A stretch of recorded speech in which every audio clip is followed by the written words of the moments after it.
Olá, alunos, segundo E, segundo C, como vocês estão? Espero que estejam bem, com saúde. A semana passada nós estudamos o parnasianismo, não sei se vocês lembram do vídeo sobre o parnasianismo. E eu fiquei desta semana a falar sobre escritores do parnasianismo. Eu escolhi dois, uma mulher, né, como são raras as mulheres na literatura, no século XIX, no século XVIII, no século XVII. Então, eu achei por bem falar sobre Francisca Júlia, e o outro escritor é Olavo Bilac. Então, vamos começar primeiro com a dama, não é? Primeiro a dama. Depois vem o cavalheiro. Então, Francisca Júlia da Silva, como era conhecida, nasceu em 1871, em Xiririca. O nome é estranho, né? Xiririca. Hoje é Eldorado Paulista. Atual Eldorado Paulista.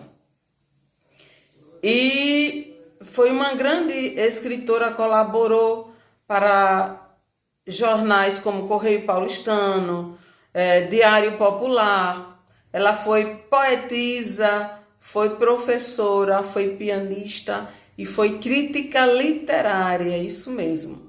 Morreu aos 49 anos. Ela se casou em 1909 e o marido, em 1920, ficou doente e veio a falecer. No dia do sepultamento do marido, ela tirou a própria vida com remédios, overdose de remédios. Triste, não é? Mas não façam isso, de jeito nenhum. Deixe Deus preencher a vida de vocês. Não caiam nessa fraqueza. Então, foi uma fraqueza dessa grande escritora, a musa impassível, como diz em um de seus poemas. Então, tem um fato interessante na vida dela, quando ela escreveu seu primeiro livro de poesias, 1895, ela foi confundida com um homem, não é? Porque os homens da época, né, os parnasianos, não queriam entender, acreditar que foi uma mulher, não é, que havia escrito aqueles versos. Parece até que a mulher não tinha capacidade, não é? Então, na figura do João Ribeiro, quando Francisca Júlia escreveu seus versos, esse João Ribeiro não acreditou e acusou Raimundo Correia, que fazia parte da tríade parnasiana, Raimundo Correia, Alberto Oliveira e Olavo Bilac. Foi uma confusão muito grande, não é? E eles diziam, não fomos nós. E Raimundo Correia foi até apelidado de Maria Correia. E a confusão só foi desfeita por causa do irmão de Francisca Júlia, Júlio César da Silva, que escreveu uma carta, não é, esclarecendo que aqueles versos eram de sua irmã, Francisca Júlia. Em 1895 foi publicado seu primeiro livro de poesias, Mármores. E nesse livro de poesia, desse livro eu escolhi o poema Musa Impassível para ler alguns trechinhos para vocês, não é? Deixa eu ler aqui, porque eu não decorei muita coisa. Ela teve, não é, uma estátua erguida em sua homenagem, Musa Impassível. E também tem uma rua lá em São Paulo, no bairro Alto do Santana, uma rua com seu nome, Rua Francisca Júlia, como também de outros escritores. Mas que bom que ela foi homenageada com uma estátua, não é? Com o nome de uma rua. Pena que muitos não conhecem a obra que ela deixou, dessa poetisa, professora, pianista, crítica literária. É uma pena. Então, eu vou ler aqui alguns versos desse famoso poema Musa Impassível. Musa, um gesto sequer de dor ou de sincero luto jamais te afeia o cândido semblante. Diante de um Jó conserva o mesmo orgulho e diante de um morto, o mesmo olhar e sobressenho austero. Em teus olhos não quero a lágrima, não quero em tua boca o suave e idílico descante. Ó musa, cujo olhar de pedra que não chora, gela o sorriso ao lábio e as lágrimas estanca. Dá-me que eu vá contigo em liberdade franca, por esse grande espaço onde o impassível mora.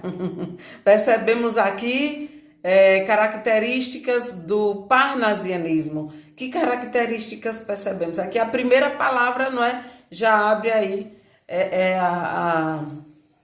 essa característica, a principal característica, que é a busca dos clássicos greco-latinos. A palavra musa, não é? Que é uma das 9 entidades lá da mitologia grega, filha de Zeus. E ela cita aqui a voz lírica, não é? Entra em conversa com a musa, não é? Ela se dirige à musa para a voz lírica, é a fonte de inspiração. A musa é a fonte de inspiração da voz lírica. O que podemos perceber aqui também é o preciosismo linguístico e vocabular, não é? A escolha das palavras perfeitas, não é? Para escrever aqui uma das características do parnasianismo, a perfeição formal, a busca, não é, do preciosismo aí do vocabular.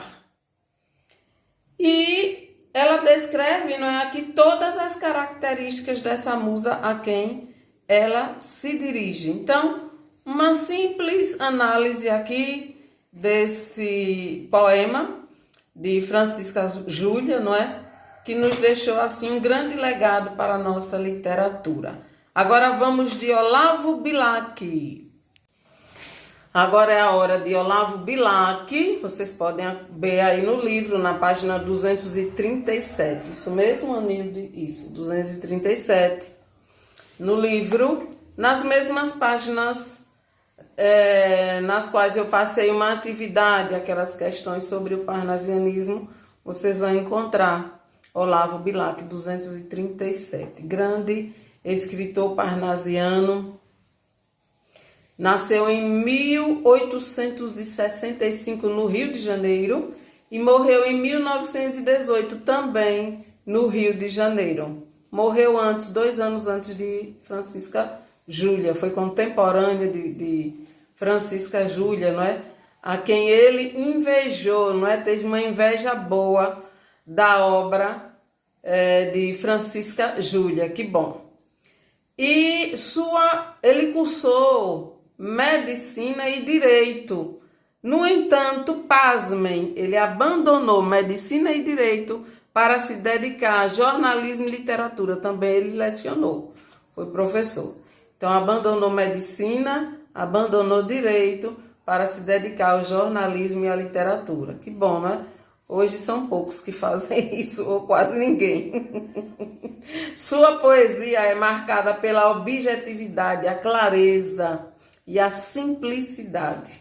Como bom parnasiano, nós não poderia deixar de lado a principal característica, a busca da mitologia greco-latina, não é? A perfeição formal, preciosismo vocabular.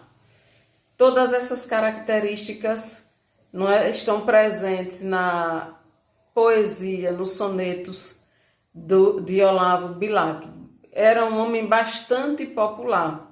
E por conta disso, em 1913, no concurso da revista Fonfon, ele foi eleito o príncipe dos poetas brasileiros, recebeu esse título. Então, quem é o escritor príncipe dos poetas brasileiros? Olavo Bilac. Sua obra não é extensa, vários sonetos, várias poesias. E eu escolhi aqui uma, Nel mezzo del camin, que significa no meio do caminho. Um soneto. Cheguei, chegaste, vinhas fatigada e triste e fatigado eu vinha. Tinhas a alma de sonhos povoada, e a alma de sonhos povoada eu tinha.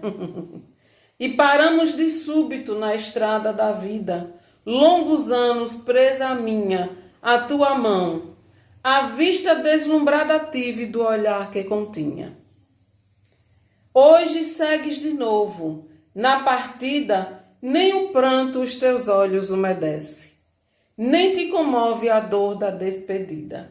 E eu, solitário, volto a face e tremo, vendo o teu vulto que desaparece, na extrema curva do caminho extremo. Grande Olavo Bilac. Aqui eu vou citar apenas uma figura de linguagem, não é? Um recurso que ele utilizou aqui em todo o seu poema, que é a inversão ou hipérbato, que é a arte de inverter a ordem dos versos ou das orações. Olhe, tinhas a alma de sonhos povoada, e a alma de sonhos povoada eu tinha. Eu tinha a alma povoada de sonhos. Então, a inversão não é a arte de colocar o verso de forma invertida, o nome já diz. Outro exemplo aqui. Na partida, nem o pranto os teus olhos umedece. Na partida, nem o pranto umedece os teus olhos. Então, o recurso aqui é muito utilizado por vários escritores e Olavo Bilac não ficou por baixo, utilizou também inversão ou hipérbato. Então, meus caríssimos alunos, por hoje é só. A atividade desta semana é ler os poemas de Olavo Bilac e de Francisca Júlia. Ler é cultura, ler faz bem. Então, boa leitura para vocês. Fiquem com Deus e até a próxima semana, se Ele quiser. Tchau.